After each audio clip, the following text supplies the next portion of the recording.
Vamos entrar agora na matéria propriamente dita do livro. Joana nos diz assim: na turbulência dos dias que se vive na Terra, fenômenos perturbadores multiplicam-se a cada instante, desafiando os valores éticos das pessoas. Notícias destituídas de significado repletam as redes sociais e a variedade de distrações compete com os deveres que se encontram aguardando sem oportunidade de ser atendidos. O tempo parece escoar com rapidez em razão da multiplicidade de mecanismos de fuga das responsabilidades, facultando a besbilhotice e a curiosidade em torno de futilidades que assumem significados que não merecem, ao mesmo tempo que produzem vazio existencial, ante o exibicionismo de pessoas atormentadas que se fazem notícia através dos artifícios virtuais. Nunca houve tanta solidão entre as criaturas humanas como atualmente. Ao mesmo tempo que a população do planeta atinge índice elevado e lota os espaços disponíveis. Ambições desordenadas e inquietações injustificáveis campeiam, atormentando as mentes ávidas de projeção, como se o objetivo existencial fosse apenas o mentiroso prato do prazer social que provoca inveja nuns e antipatia noutros. A ilusão atinge exagerado panorama, arrancando o indivíduo da sua realidade para as paisagens tresvariadas da fantasia.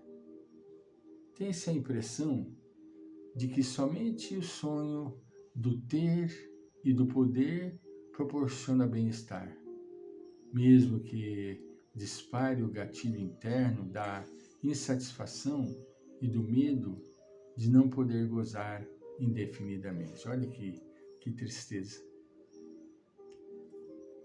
É mais interessante ter do que ser. Hoje em dia está em voga. Não é importante a pessoa se autoconhecer. Não é importante a pessoa ser. É importante a pessoa ter.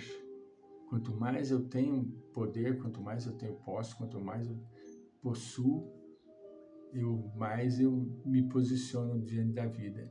É uma ilusão.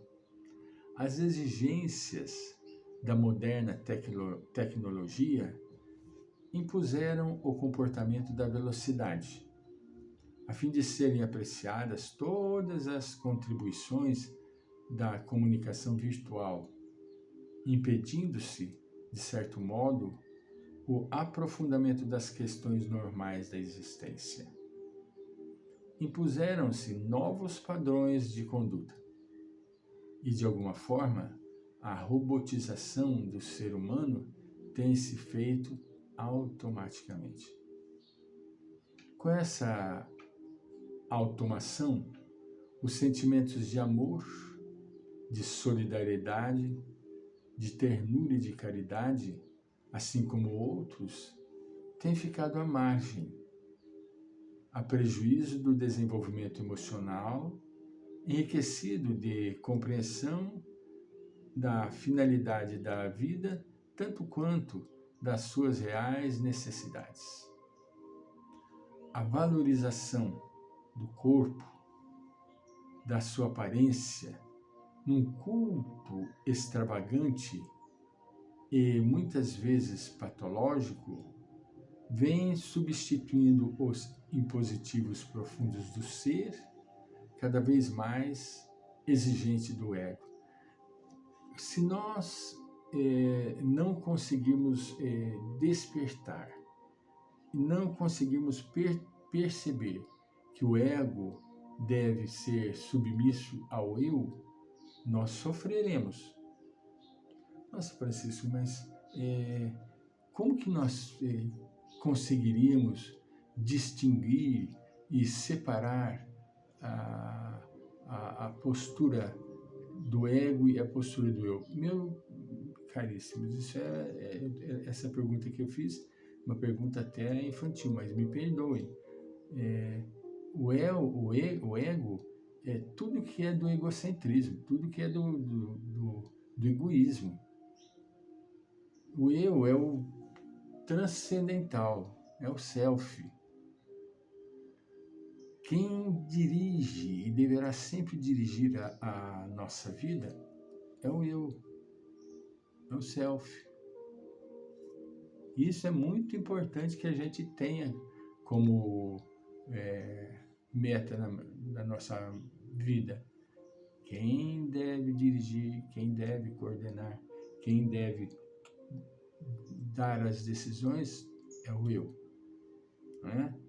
Aqueles indivíduos que, no entanto, não podem desfrutar dessas comodidades exageradas parecem fantasmas perdidos no ar, sem objetivos nem significados.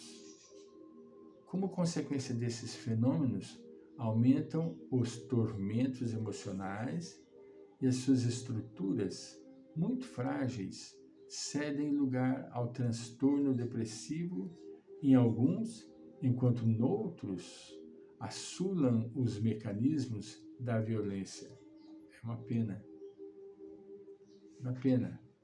Entende? A pessoa fica agressivo, fica violento, porque não entende a limitação. Ele quer, o objetivo dele é querer. Né? A estabilidade psicológica é muito necessária para a realização do ser humano. A estabilidade, desde que saiba administrar os diferentes acontecimentos que lhe sucedem a cada momento. Esse controle, que nem sempre é conseguido, resulta do hábito saudável de conduzir-se socialmente graças ao exercício de natureza interior. O indivíduo que tem uma vida equilibrada, voltada para as coisas íntimas, não é?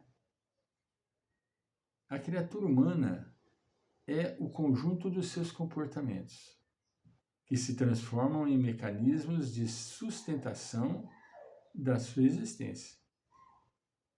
Por esta razão, nestes dias de desafios contínuos, a conquista da paz se transforma na mais valiosa meta a ser conseguida. É fundamental que nós venhamos a refletir em torno desses objetivos. É fundamental que nós... Francisco, mas que objetivos são esses? Objetivos espirituais, regidos pelo ego, pelo eu, onde o self, o espírito eterno, tem a sua gerência absoluta e completa. Pensa-se normalmente que a paz é a ausência de preocupação ou de ação contínua, não passando esse comportamento de modorra, ausência de dinamismo, paralisia. O indivíduo fica... Isso daí ele só vai ter quando ele desencarnar. Isso materialmente falando. Materialmente falando. Porque na pós-vida as atividades continuam. O espírito é eterno. Muitas vezes, em um semblante sereno, oculta uma existência assinalada por preocupações, angústias e desesperos vencidos com denodo e persistência, com firmeza, equilíbrio. Né? A luta sobre qualquer aspecto é mensageira da ordem, por cuja execução se permite a conquista da harmonia interior. Não vamos ficar de forma alguma, sem estabelecermos luta. A luta é mensageira da ordem. A luta é mensageira da ordem, cuja execução se permite a conquista da harmonia interior. O indivíduo, ele não vai conseguir ficar sem ter as suas atividades iluminativas sem lutar. Ele precisa de sair de si mesmo, precisa de ir para a luta, aplicar-se com denodo e persistência, né? Vencidos com denodo e persistência. Do contrário, o indivíduo ele vai sendo engolido pela massificação social.